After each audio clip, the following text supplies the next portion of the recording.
Tengan muy buenas tardes. Ante todo quiero agradecer la invitación a este importante evento. Para mí en realidad es un verdadero honor estar acá con ustedes y compartir un poco la experiencia peruana en la represión de los actos de competencia desleal, sobre todo los actos de competencia desleal realizados a través de la actividad publicitaria.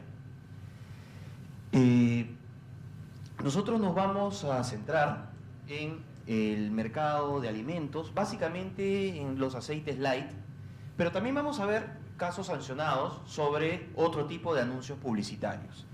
Primero vamos a revisar qué dice la legislación peruana sobre los actos de engaño y de ahí vamos a hacer el análisis casuístico.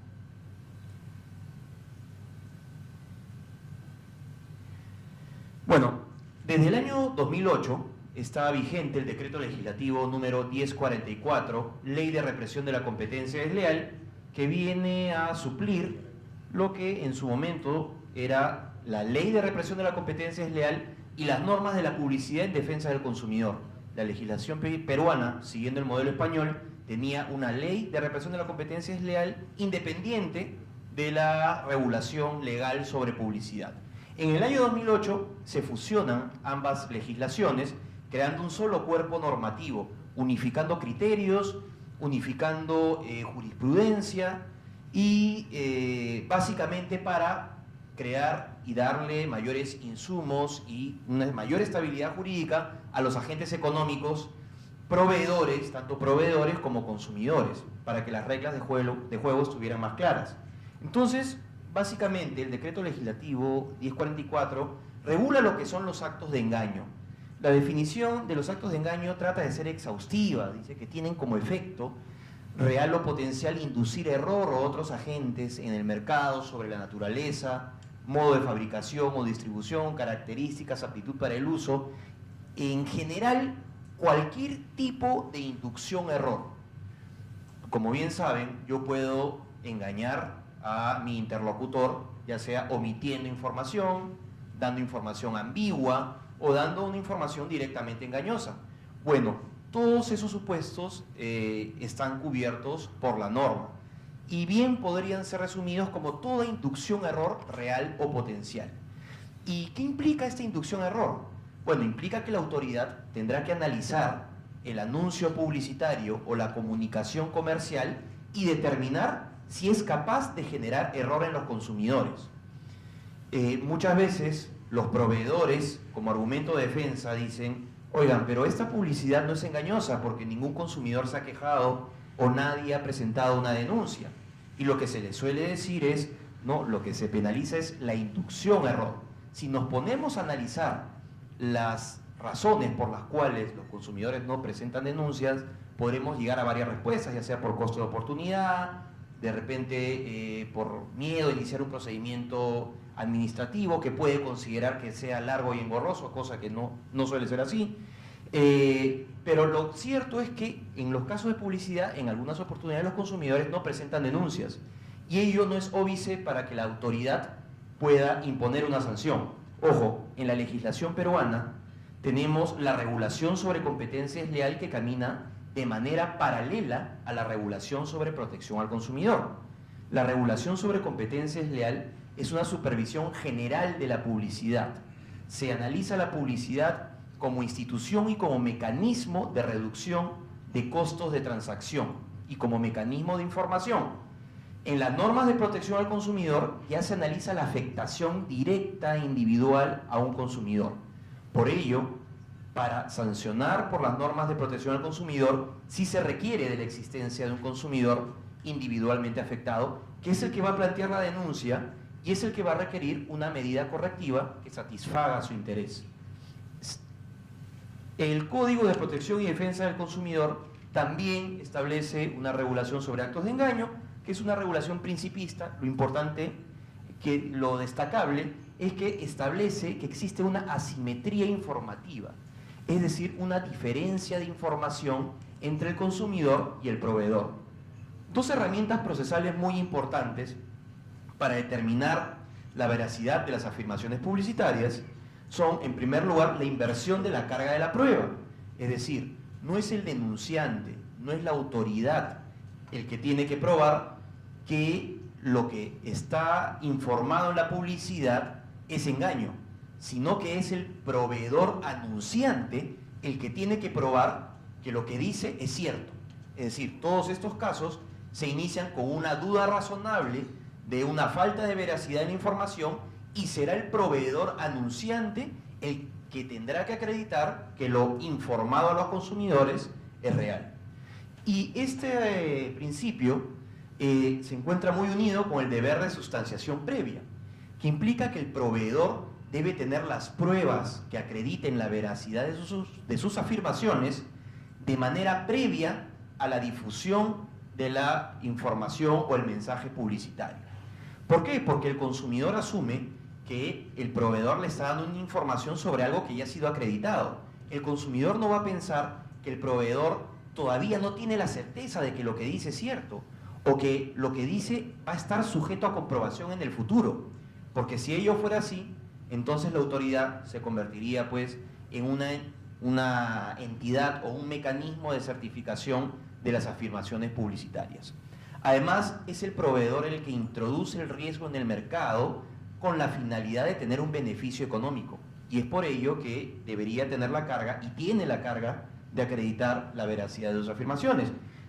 Casos generales de publicidad: diabetes se cura. Como todos ustedes saben, la diabetes es una enfermedad incurable. Pueden haber compuestos o productos farmacéuticos que reduzcan los síntomas de la diabetes, pero hasta el momento no tiene cura. Entonces, este señor, si hubiera descubierto la cura contra la diabetes, hubiera recibido el premio Nobel de Medicina, cosa que, como bien saben, no fue así. Lo que recibió fue una multa de $40.000. Este es otro caso de publicidad. Una empresa telefónica, de telefonía móvil, informó que todos los que accedían a una determinada promoción iban a quintuplicar su saldo.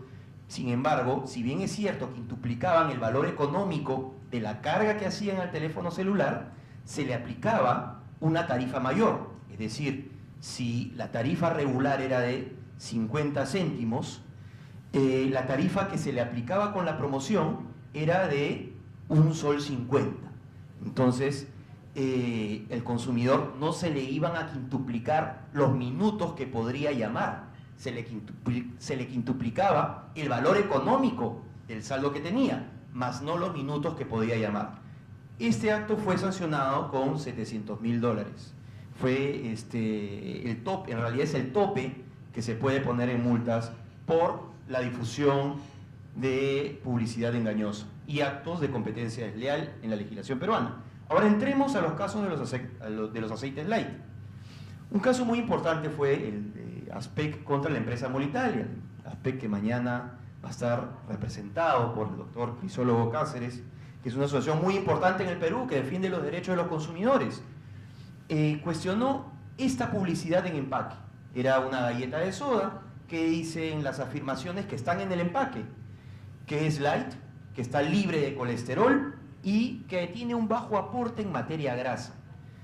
Debemos tener en cuenta pues que en la actualidad, en todos nuestros países, en todo el mundo en realidad, la gente, nuestra sociedad vive muy preocupada por la salud, por tener una apariencia saludable, por lo que estos atributos de light, libre de colesterol, bajo aporte en materia grasa, son atributos que son deseables y son buscados por los consumidores y que significan una ventaja competitiva. Es decir, le van a dar una ventaja a este producto respecto de un producto que no cuente con estas propiedades. En este caso, lo que se analizó luego de este procedimiento administrativo sancionador fue que la publicidad de estos productos catalogados como dietéticos o light tiende por lo general a destacar los beneficios nutricionales que generan en los consumidores, en particular aquellos que valoran positivamente los sanos hábitos de alimentación, que cada vez son la mayoría de consumidores.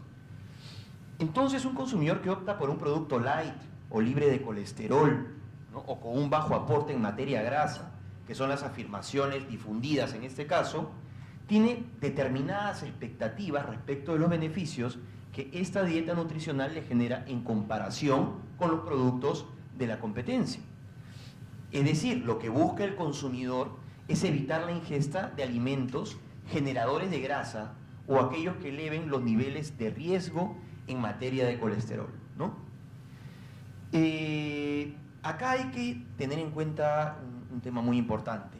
El vocablo light, como se ha tomado en la legislación peruana, tiene una significación que busca darle una ventaja competitiva al producto, que busca informar que el producto tiene menos de un insumo que los productos de la competencia. Ese menor grado de un insumo determinado se analizará de acuerdo a las demás afirmaciones publicitarias, de acuerdo al producto ofrecido o de acuerdo al contexto. Por ejemplo, en una oportunidad se promocionó una cerveza light, que fue hace algunos años, y era light porque tenía un menor contenido de alcohol. Ojo, no un menor contenido de grasa. Entonces, el término light hay que analizarlo en cada caso concreto. Pero, en líneas generales, podríamos decir que informa que el producto tiene menos de un insumo. Y ese menor grado de insumo le da una ventaja competitiva. Entonces, frente a las ideas que evocan el vocablo light junto con las frases libre de colesterol y bajo aporte en materia de grasas, no puede esperarse pues que un consumidor tenga los conocimientos especializados que le permitan advertir que aun cuando un determinado producto no tiene colesterol, su ingesta puede generarle un aumento en los niveles de colesterol en la sangre. ¿Y por qué viene esta precisión? Porque el denunciado y la primera instancia consideraron que el producto en sí mismo, o que la afirmación era veraz, porque el producto no contenía grasas, o que contenía un menor nivel de grasas, y contenía un menor nivel de colesterol, o no tenía colesterol. Porque, como bien saben, el colesterol lo procesa el cuerpo cuando ingiere un producto. Entonces, el producto en sí mismo no tiene el colesterol. El colesterol va a ser generado por el cuerpo humano. Entonces, ahí se tuvo una interpretación, creo yo, un poco lambicada, que no es una interpretación que le daría el consumidor común y corriente. La interpretación sesgada fue que ese producto, como no tiene colesterol, entonces sí se podría decir que era cero colesterol. Cuando en la realidad ese producto contenía grasas trans que hacían que el cuerpo humano generara el colesterol. El tribunal, la segunda instancia administrativa del Indecopi, revocó la resolución de la primera instancia, señalando que un consumidor común y corriente, de un análisis superficial e integral de la publicidad, entendería que no necesariamente que el producto no tiene colesterol, sino que entendería que el valor agregado del producto sería algo beneficioso para su salud. Y lo beneficioso para su salud es que el producto no generaría colesterol en el cuerpo humano. Es una pequeña disquisición, pero en realidad muy importante, porque va a determinar si el caso va a ser sancionado o no. Por eso, acá entramos a un tema fundamental, que es la interpretación de la publicidad. Y cuando entramos a la interpretación de la publicidad, en realidad nos metemos pues a conversar sobre el lenguaje y la comunicación humana. Y los parámetros que se tienen para interpretar la publicidad son básicamente que el consumidor realiza un análisis superficial e integral de la publicidad. Superficial porque el consumidor lo analiza de manera natural, de manera no forzada o no alambicada. Muchas veces los proveedores justifican sus mensajes con razonamientos forzados o interpretaciones forzadas. Pero en realidad lo que hay que hacer es ponerse en los zapatos del consumidor. Como bien saben, en toda la comunicación, el que perfecciona la misma no es el emisor, sino es el receptor. Muchas veces queremos decir algo y nos entienden algo distinto. Y lo que va a importar es lo que nos entienden. Entonces tendremos que comunicarnos de mejor manera. Esto fue lo que ocurrió en este caso. En este caso el consumidor entendía, de acuerdo a lo indicado por el tribunal del Indecopi, que estos productos no generaban colesterol, de un análisis superficial e integral de todas las afirmaciones publicitarias. Y por eso se indica que la apreciación conjunta y superficial de estas afirmaciones genera una expectativa respecto de las cualidades saludables de un determinado producto, tanto en su contenido como en sus efectos. No obstante, el sentido del mensaje publicitario, de la revisión del empaque que hemos visto, se observa que uno de los componentes de dicho producto es el aceite vegetal hidrogenado, que es un insumo que contiene ácidos grasos trans, los mismos que incrementan el nivel de colesterol en la sangre. ¿Cómo se concluye que este insumo contiene o incrementa el nivel de colesterol en la sangre? Bueno, se analizó un estudio de la FAO-OMS, ¿no? Está en la página web, voy a poner a disposición la presentación para que lo puedan revisar. El estudio se llama Grasas y aceites en la nutrición humana. Es decir, está generalmente aceptado que los ácidos grasos trans generan o incrementan el nivel de colesterol en la sangre. Entonces la frase bajo aporte en materia grasa por sí sola, igual que la frase light, no induce error a los consumidores, sino que es la interpretación superficial integral de estas afirmaciones las que generan el engaño en los consumidores. Ahora, la sanción fue de 3 unidades impositivas tributarias que vendrían a ser más o menos $3.000. Este caso fue tramitado hace ya unos 8 años más o menos. Actualmente el nivel de multas se ha incrementado, como les dije, tenemos una nueva norma, se emplean parámetros con mayor contenido económico, se analizan los ingresos brutos obtenidos por la difusión de la publicidad y por eso actualmente se están imponiendo multas más altas. Tenemos otro caso, tenemos esta publicidad en empaque, 100% vegetal, 0% colesterol. También, esta es una margarina, por si acaso, que a diferencia de las mantequillas, tienen un mayor nivel de procesamiento, o el consumidor entiende que tiene un mayor nivel de procesamiento, ¿no? Las mantequillas, digamos que sería un producto más natural que las margarinas. Las afirmaciones cuestionadas fueron 100% vegetal, 0% colesterol. Ante la frase 100% vegetal, porque vale decir que no era 100% vegetal, la frase 100% vegetal, ahí sí no deja dudas de respecto de su interpretación, ¿no? Acá lo único que puede entender el consumidor es que el 100% de los insumos utilizados son de origen vegetal, o que este producto no cuenta en su elaboración con insumos de origen animal o de insumos de origen distinto al vegetal, ¿no? Pero ¿qué ocurrió en este caso? La denunciada señaló que en la elaboración de margarinas se utiliza un porcentaje mínimo, que en este caso era un 7%, de leche que como bien saben es de origen animal, a fin de proveer sabor, olor y color similar al de la mantequilla, que es su competidor. Lo que sin embargo no tenía repercusión alguna en la naturaleza vegetal del producto, pero entonces estamos ante un producto que es 100% vegetal o no. Entonces, esta interpretación en realidad es un poco forzada, ¿no? Básicamente esa interpretación dice que ese producto, a pesar de no ser 100% vegetal, el consumidor entendería que es así, porque el consumidor sabe que este tipo de productos contienen insumos de origen animal para otorgarle propiedades de olor, sabor, etcétera, para que se asemejen a la leche, cosa que no es así. Si el consumidor le dice que el producto es 100% vegetal, va a entender que es así.